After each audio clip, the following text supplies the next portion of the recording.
नाजरीन, तहरीक तहफ़्फ़ुज़ आईन पाकिस्तान का काफिला इस्लामाबाद से GT रोड के रास्ते तमाम तर मुबैना हुकूमती रुकावटों और इंतजामी सख्तियों का अबूर करते हुए बिलाखिर ज़मान पार्क लाहौर पहुँच गया है। इस सफर के दौरान गुजरात से लेकर लाहौर तक कई मुकामात पर कशीदगी देखने में आई, जहाँ कारकुनान की जानिब से पुलिस और इंतजामिया पर संगीन इल्जामात आयद किए गए हैं। तहरीक के शुरका और PTI कारकुनान का कहना है कि गुजरात और वजीराबाद के मुकामात पर काफिले पर मुनज़्ज़म तरीके से हमले किए गए।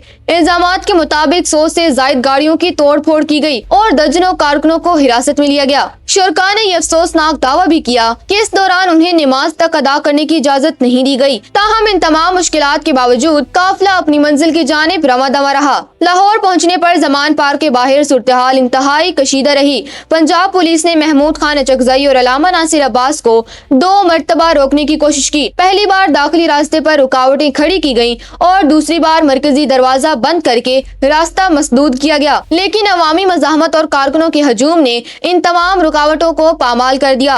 महमूद खान अचकजई और अलामा नासिर अब्बास सख्त दबाव के बावजूद ज़मान पार्क के दरवाजे तक पहुँचने में कामयाब हो गए। ज़मान पार्क पहुँचने पर मीडिया से गुफ्तगू करते हुए महमूद खान अचकजई ने वाज़ेह किया कि हम यहाँ किसी की माँ बहन को गालियाँ देने या बुरा भला कहने नहीं आए। लाहौर पाकिस्तान का दिल है और हमारा अपना शहर है और हम यहाँ पहुँच चुके हैं। उनके पास इस बयान को सियासी हलकों में एक संजीदा और पुरवकार पैगाम के तौर पर देखा जा रहा है। मजलिस वहदत मुस्लिमीन के सरबराह अलामा राजा नासिर अब्बास ने ज़मान पार्क में कारकुनों से खिताब करते हुए तहरीक के अगले मरहले का ऐलान किया। उन्होंने 2 टोक अल्फाज में कहा कि ये तहरीक अब बानी PTI इमरान खान की रिहाई पर ही रुकेगी। उन्होंने तमाम तर सख्तियों को फस्तायत करार देते हुए अज़्म जाहिर किया कि उनका मिशन आइन की बालादस्ती तक जारी रहेगा। तहरीक की क़यादत अब 2 रोज तक ज़मान पार्क में मुकीम रहेगी, जहां मुख्तलिफ सियासी मुलाकातें और आइंदा के लाइहा अमल पर मुशावरत की जाएगी। नाजरीन, पंजाब हुकूमत की तमाम तर कोशिशों के बावजूद इस काफिले का ज़मान पार्क पहुंचना